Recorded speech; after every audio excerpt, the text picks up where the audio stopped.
Assalamualaikum dan salam sejahtera. Kami dari Kumpulan 2 ingin membentangkan subjek Ekonomi STPM Penggal 2, Bab 4, Wang, Bank dan Dasar Kewangan. Tajuk yang ingin kami bentangkan ialah dasar kewangan, iaitu alat dasar kewangan kuantitatif. Sebelum itu, apa itu dasar kewangan?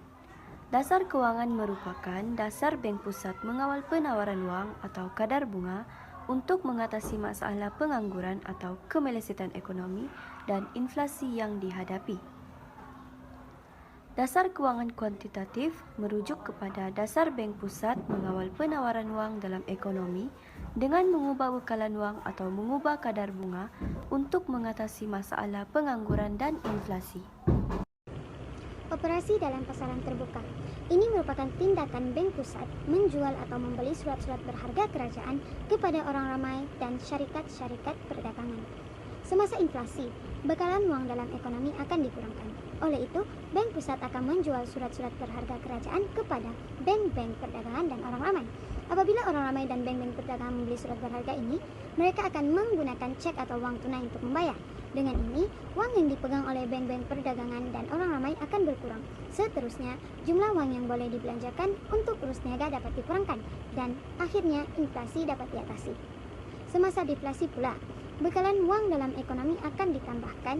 Oleh itu, bank pusat akan membeli surat-surat berharga kerajaan daripada bank-bank perdagangan dan orang ramai. Dengan ini, uang yang dipegang oleh bank-bank perdagangan dan orang ramai akan bertambah. Seterusnya, jumlah uang yang boleh dibelanja untuk urus niaga dapat ditingkatkan, dan akhirnya masalah deflasi dapat diatasi.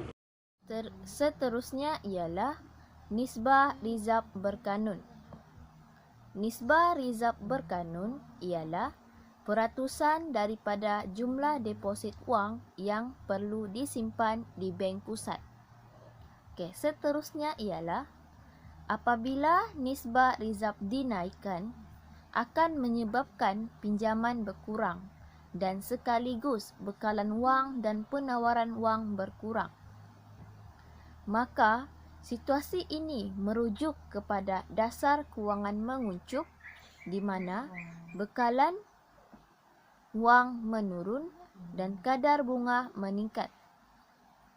Kesimpulannya ialah apabila nisbah rizab meningkat, kesannya ialah bekalan wang menurun, kadar bunga meningkat, pelaburan menurun, perbelanjaan agregat EI menurun, dan seterusnya permintaan agregat ED menurun.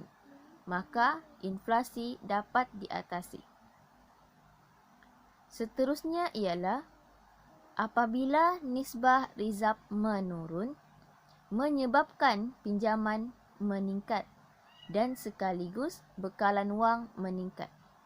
Maka, situasi ini ialah merujuk kepada dasar kewangan mengembang di mana bekalan wang meningkat dan kadar bunga menurun. Maka, pengangguran dapat diatasi. Kesimpulannya ialah apabila nisbah rizab menurun, kesannya ialah bekalan wang dan penawaran wang meningkat, kadar bunga menurun, pelaburan meningkat, perbelanjaan agregat EI meningkat, dan seterusnya permintaan agregat ED meningkat. Maka pengangguran dapat diatasi. Nisbah rizab tunai merujuk kepada sejumlah wang daripada deposit yang wajib disimpan ke dalam bank perdagangan dalam bentuk wang tunai. Semasa pengangguran, nisbah rizab tunai diturunkan. Apabila nisbah rizab tunai diturunkan, jumlah aset minimum yang perlu disimpan di bank perdagangan akan berkurang. Oleh itu, jumlah kecairan dalam bentuk perdagangan akan meningkat. Kesan seterusnya, keupayaan bank perdagangan untuk memberi pinjaman meningkat. Keadaan ini menyebabkan deposit permintaan atau deposit semasa meningkat. Kesannya, proses penciptaan kredit meningkat dan penawaran wang meningkat. Peningkatan penawaran wang menyebabkan kadar bunga menurun. Penurunan kadar bunga menyebabkan pelaburan meningkat, perbelanjaan agregat meningkat, perbelanjaan negara meningkat. Peningkatan perbelanjaan agregat menyebabkan kegiatan ekonomi meningkat. Oleh itu, pengangguran berkurang. Semasa inflasi, kerajaan menaikkan nisbah rizab tunai. Apabila nisbah rizab tunai dinaikkan, jumlah aset minimum yang perlu disimpan di bank perdagangan akan bertambah. Tindakan ini menyebabkan kecairan dalam bank perdagangan berkurang. Oleh itu, keupayaan bank perdagangan memberi pinjaman turut berkurang. Hal ini menyebabkan deposit permintaan atau deposit semasa berkurang. Kesannya, proses penciptaan kredit berkurang dan penawaran uang berkurang.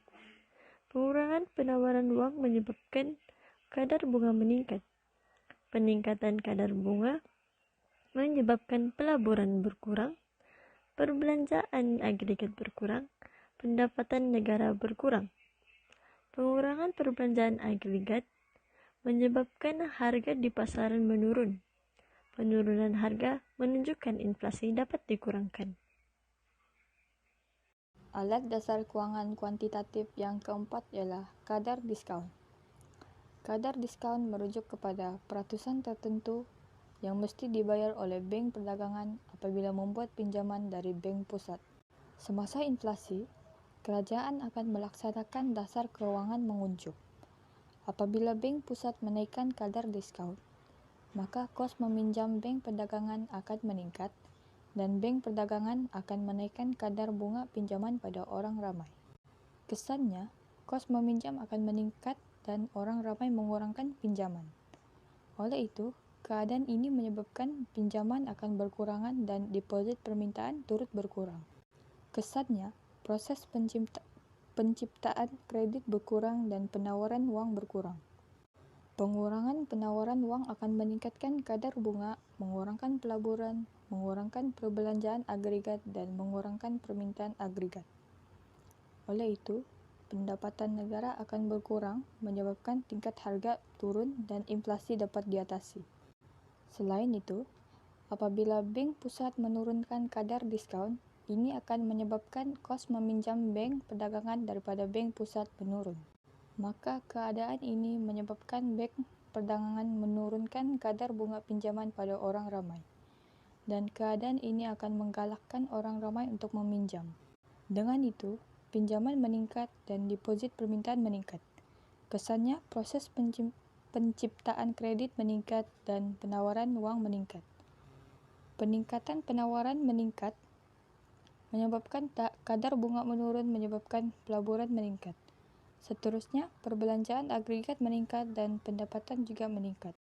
Oleh itu, peningkatan pendapatan negara akan menyebabkan kegiatan ekonomi meningkat dan guna tenaga turut meningkat.